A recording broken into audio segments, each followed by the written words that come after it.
made discussing the substance of any communications that you had with Mr. Depp or his security, and just focus on what you observed. Okay. I arrive at Johnny's accommodation with my driver, Andrew. I notice that there's an SUV, one of the security, the RST, resident security team. One of their vehicles is sitting outside the door with no driver. So I just assume there's, well, something up. There's a security car there, but no driver. As I approach the door, I hear a muffled shouting and screaming, and you know, quite muffled though, because the entrance to this house, there's a massive oak door. I mean, it's huge, and it's got to be about 25 mil thick. So I open it, and it's chaos. It's screaming and shouting, but all I can see with my eyes is Johnny. He's wearing a jacket, a hat, and a bag with his notebooks. And I always know that bag because it's a grey canvas bag. And he's sort of, you know, nursing one hand. So I'm saying, well, hey, what's going on? And it's screaming and shouting. It's madness. Amber's irate. I mean, tenacious. It's crazy stuff. Johnny's, you know, shouting back. So I've said, Johnny, let's go. Let's get out, you know. That's my job, to remove him from a situation. Let's get out. I do a couple of steps with him. Johnny, give me 5 minutes, Mal. 5 minutes. Well, he's the boss, you know. There's no bullets flying. So, okay, give him 2 minutes. I say, let's go. Eventually, I get him out. I managed to get him outside the door. We go downstairs. But Amber appears from somewhere. Now, I don't know if Amber was upstairs or in the room to the left or wherever. But she appears and she's screaming. You know, screaming, berating him. She's basically berating him. Like, yeah, fuck off, she's saying, Johnny. Yeah, that's what you do. Fuck off. That's what you do all the time. That's all you ever do is fuck off. You fuck off with your guys. You're a fucking coward. That's what you fucking do. You fucking coward. Yeah, fuck off with your guys. You big man. All that shit that goes with it. Gets him downstairs. By this time, Amber's on the threshold of the accommodation. And she's screaming, you know, fuck off, you fucking coward. That kind of words, you know.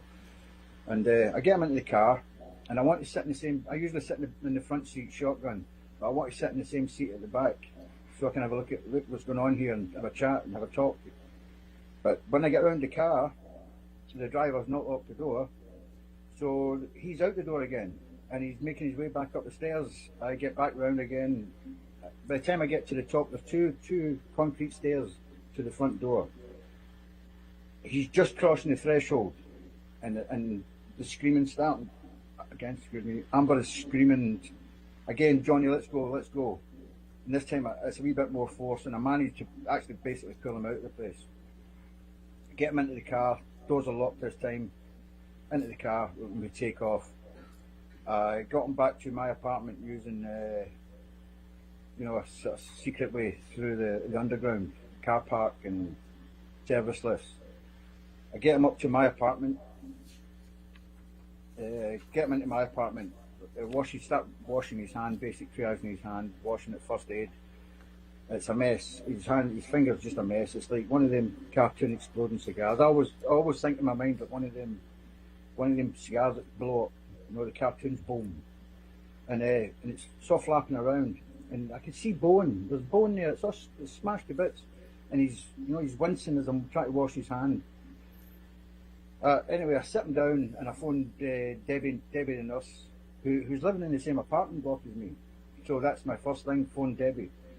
About 20 minutes later, if that, I don't recall, maybe 25, maybe half an hour.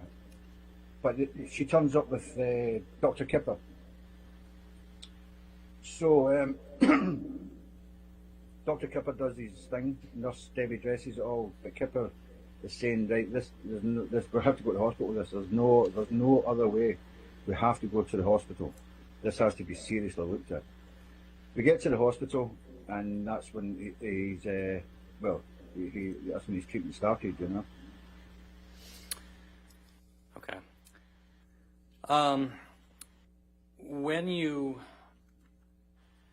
were in the presence of Mr. Depp and Ms. Heard in the house in Australia, how far away were you from Ms. Heard? When I first entered the house, Miss Heard wasn't visible to me. Only Johnny. It's only when we started to leave, Miss Heard appeared, and she's probably, well, you're talking 3 feet. Did you observe any injuries on Ms. Heard? No injuries. No injuries. Allow it. I'm sorry, what was your answer? No injuries. None. Other than the injury to his finger, did you observe any injuries on Mr. Depp? No. No. Well, I say no.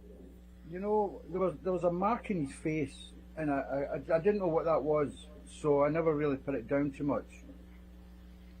But in the hospital, I took a photograph, and when I look at that photograph, I can see 2 injuries. When we're sitting in the car, Hold on, Mr. Connoly. Okay. Objection to the extent he's going to be talking about what the mark is on his, since he didn't see what happened and he's not a doctor, he can't describe what. That's fine, Your Honor. We Are you can going to move on? Okay. Yeah. All right, next question.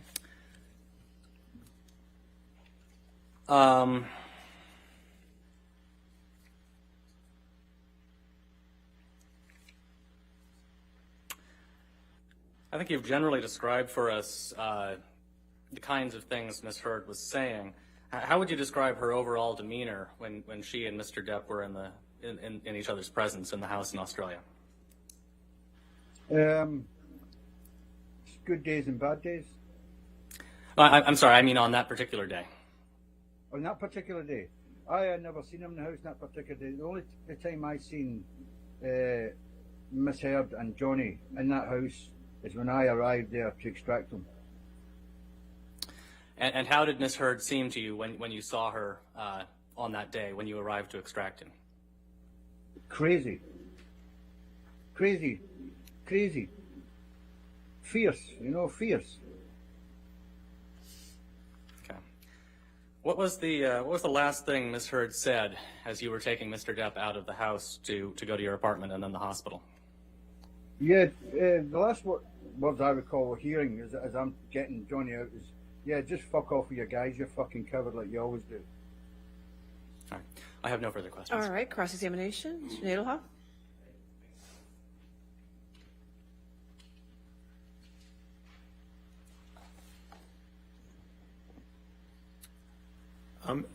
Mr. Connoly, you still